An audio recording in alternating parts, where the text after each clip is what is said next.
మహాదేవ శ్రీమాత్రే నమః. Welcome to our channel times భక్తి. 2025లో ఈ యొక్క మార్చ్ 29 ఉగాది తర్వాత శనైశ్వరుని యొక్క మార్పు, ఏప్రిల్లో ఏ గ్రహాల మార్పు లేక ఈ మేలో గురువు, రాహు, కేతువు, ఎస్పెషల్ గా కుజుడు, చాలా రోజుల కుజుడు ఒక రాశి నుండి ఒక నక్షత్రాన్ని, తన నక్షత్రాన్ని మార్చుకోబోతున్నాడు.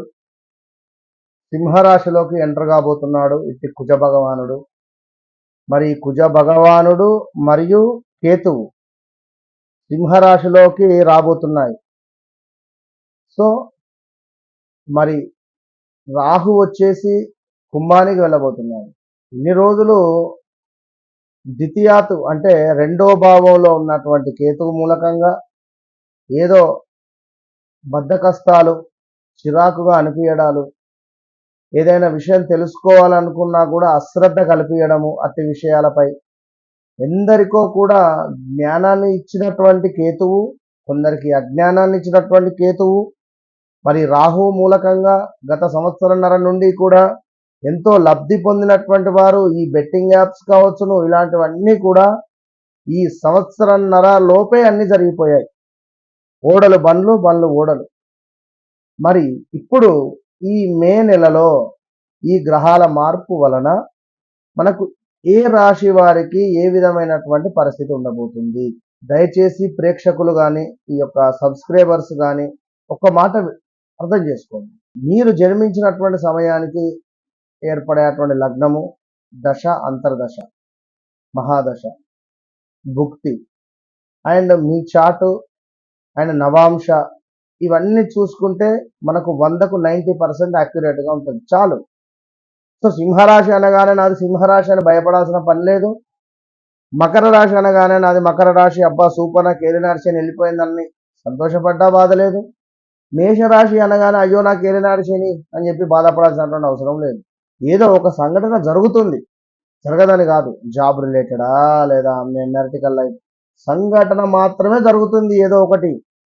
అటు ఇప్పుడు ట్రావెల్ చేసే సందర్భంలో కారులో పెట్రోల్ అయిపోతుంది, అంత మాత్రాన మనం అయిపోయిందని బాధపడాల్సిన పని లేదు కదా. 1 కిలోమీటర్ దూరంలో పెట్రోల్ పంప్ ఉండొచ్చును, కాస్త ఇబ్బందే. మరి ఎర్రటి ఎండ ఉంది కావచ్చును, మరి నడిచి వెళ్ళి పెట్రోల్ తెచ్చుకొని కారులో పోసుకొని మళ్ళీ మనం వెళ్ళిపోవాలి, ఇంతే. కనుక ఏ రెమెడీ ఏంది, ఎట్లాంటిది అనేది ఎవరి జాతక రీత్యా అనేటువంటిది చూసుకొని ముందుకు వెళితే బాగుంటుంది. మరొక విషయము, నామకరణము అంటే జన్మనామం ప్రకారంగా పేరుండడం వేరు, వ్యవహారిక నామం ప్రకారంగా పేరుండడం వేరు. ఈ 2 రకాలుగా, ఇన్ని రకాలుగా చూసి మీకు అద్భుతమైనటువంటి జాతకం చెప్పాలి. కనుక సబ్జెక్ట్ ఉండేటువంటి వారిని నమ్మి ముందుకు వెళ్ళండి, మంచి ఫలితం ఉంటుంది. మరి ముందుగా ధనస్సు. ధనస్సు రాశి వారికి ఈ యొక్క గురువు, రాహుకేతువుల యొక్క మార్పు అనేటువంటిది ప్రభంజనంగా మారబోతుంది. ఉదాహరణకు మొన్న ఈ మధ్యలో తెలంగాణలో పెట్టినటువంటి ఒక సభ ఎంతటి ప్రభంజనం సృష్టించింది. ఆ విధంగా ధనస్సు రాశి వారికి అంతటి ప్రభంజనమైనటువంటి పనులు, అంతటి అద్భుతమైనటువంటి విషయాలు. నిన్న మొన్నటి దాకా మనల్ని చీదరించుకున్న వాళ్ళ మన దగ్గరికి వచ్చి సార్ నమస్తే అనేటువంటి పరిస్థితి ఉంటుంది. మరి ఇట్టి ధనస్సు రాశి వారికి సప్తమ స్థానంలో గురువు రావడం వల్ల అద్భుతమైనటువంటి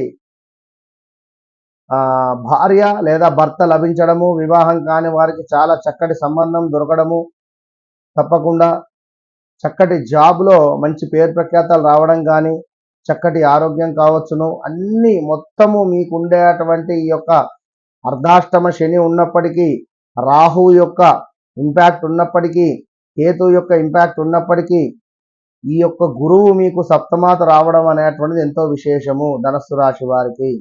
అయితే యద్భావం తద్భవతి, నమ్మాలి మనము. నేను ఇంతే, నాకు ఇంతే అనుకుంటే మనం ఏం లేదు చేసేది. కనుక ఎప్పుడైతే మనము పాజిటివ్గా ముందుకు వెళ్ళాలి. మనం యాక్సెప్ట్ చెయ్యనంత వరకే ఏదైనా. నువ్వు యాక్సెప్ట్ చేస్తేనే నువ్వు ఓడిపోయినట్టు, నువ్వు యాక్సెప్ట్ చేయనప్పుడు ఎందుకు? కనుక ఎప్పుడైనా మనం యాక్సెప్ట్ అనేటువంటిది, ఏ చెడుకు సంబంధించినటువంటి విషయాలను మనం నమ్మకూడదు. మన ఆలోచన చెడుగా ఉంటే చెడే, అంతే. కనుక గురువు మీకు సప్తమాత ఉంది కనుక అసలు ఎక్సలెంట్గా ప్రతి పని, ఆరోగ్యం కావచ్చును, రావాల్సిన ధనం కావచ్చును, సమాజంలో గొప్ప పేరు ప్రఖ్యాతలు కావచ్చును, మనము ఏయ్ ఇట్రా అంటే సార్ అయ్యా అనేటువంటి విధంగా ఉంటుంది. అంటే మనకు ఆ విధమైనటువంటి గురుబలము, దైవ బలము ఆ విధంగా ఉంటుంది. మరి అంటే భగవంతుని యొక్క అనుగ్రహము. మరి ఇదే సందర్భంలో గురుబలం లేకుంటే ఇట్రా అంటే నువ్వే ఇట్రా అంటాడు వాడు. అంటే ఆ విధంగా ఉంటుంది కొన్ని కొన్ని సందర్భాలలో. కనుక మనము నేరుగా వెళుతూ ఉన్న కారులో ఎదురుంగా ఎవడో వచ్చి మనకి డాష్ ఇచ్చి ఉల్టా మనకే గొడవ పెట్టి మన దగ్గర నుంచి డబ్బులు లాక్కొని వెళ్ళిపోయేటువంటి పరిస్థితి ఉంటుంది.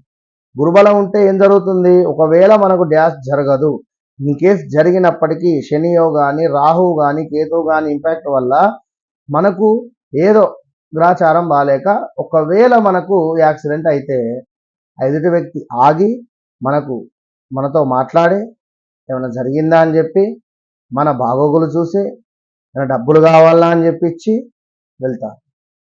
ఇది గమనించు, రెండింటికి వ్యత్యాసం. కనుక సొంత ఇంటి కళ నెరవేరడం, ఎప్పటి నుంచో ఎదురు చూస్తున్నటువంటి పనులు ముందుకు వెళ్ళడం, అదేవిధంగా సంతానం కాని వారికి సంతానము అది ఇంకను తీర్థయాత్రలకు వెళ్ళడం కావచ్చును, చక్కటి ఉద్యోగం లభించడం కానీ, ఉద్యోగంలో పేరు ప్రఖ్యాతలు కానీ, ఇంక్రిమెంట్స్ పెరగడం కానీ, అదేవిధంగా చేసే పనిలో అద్భుతమైనటువంటి లాభాలు గడించడం కానీ, మస్తు సూపర్గా ఈ యొక్క బిజినెస్ మీకు ముందుకు వెళ్ళేటువంటి పరిస్థితి. నూతన బిజినెస్ స్టార్ట్ చేయాలనుకుంటే కళ్ళు మూసుకొని స్టార్ట్ చేసేసుకోండి బిజినెస్. కానీ సబ్జెక్టు నుంచి ఒక్కసారి బయటికి వస్తే మరి మనము వ్యక్తిగత జాతక పరిశోధన మాత్రం చేసుకోవాలి. ఒకవేళ అందులో జాతకంలో కొంత ఏమైనా ఇబ్బందికరమైనటువంటి సంఘటనలు ఉంటే చెప్పలేము. గురువుగారు ధనుసు రాశికి సూపర్ బాగుందన్నారు, మరి నాకు ఇంకా వివాహం కాలేదు, నా పని ముందుకు వెళ్తలేదంటే ఏం చేద్దాం? నీ వ్యక్తిగత జాతకంలో ఏవైనా నష్టగ్రహాలు కానీ, దుష్టగ్రహాల సంచారం జరుగుతూ ఉంటే అదే. ఒకవేళ మీది ధనుసు రాశి అయితే మీరు పుట్టినటువంటి సమయానికి ఆ లగ్నం ప్రకారంగా మీ పేరు రాజేషో, ఏ సురేషో, ఏ నరేషో పెడితే ఇంకా ఇబ్బంది అయింది. సో ఇది కూడా గమనించుకోండి. ఇక విదేశీ ప్రయాణం కానీ అన్నింటా అనుకున్నటువంటి పనులు చాలా ఎక్సలెంట్గా ముందుకు వెళ్ళబోతున్నాయి. కానీ ధనుస్సు రాశి వారు ఒక విషయాన్ని గమనించుకోండి, గురువులను దూషించడం కానీ, గురువుల యందు అభిమానం లేకున్నా, సొంత ఆడబిడ్డతో గొడవలు పెట్టుకున్నా, సొంత ఆడబిడ్డను బాధ పెట్టినా, ఆడబిడ్డ సొమ్ము తిన్నా, ఆడబిడ్డకు సంబంధించి ఎలాంటి చెడు మనం కోరుకున్నా చాలా ఇబ్బందికరమైనటువంటి పరిణామాలు ఎదుర్కోవాల్సి వస్తుంది. చాలా అంటే చాలా జాగ్రత్తగా ఉండాలి. సొంత కొడుకు నుండే మనకు తీవ్రమైనటువంటి విరోధాలు ఏర్పడేటువంటి పరిస్థితి ఉంటుంది. కనుక ధనుస్సు రాశి వారు గురుబలం మాత్రం ఉంది, ఏ పని అనుకున్నా అవలీలగా ముందుకు వెళుతుంది. ఏమైనా ఆపరేషన్స్ కానీ సక్సెస్ అవ్వబోతున్నాయి, అన్నింటా శుభం. All the best.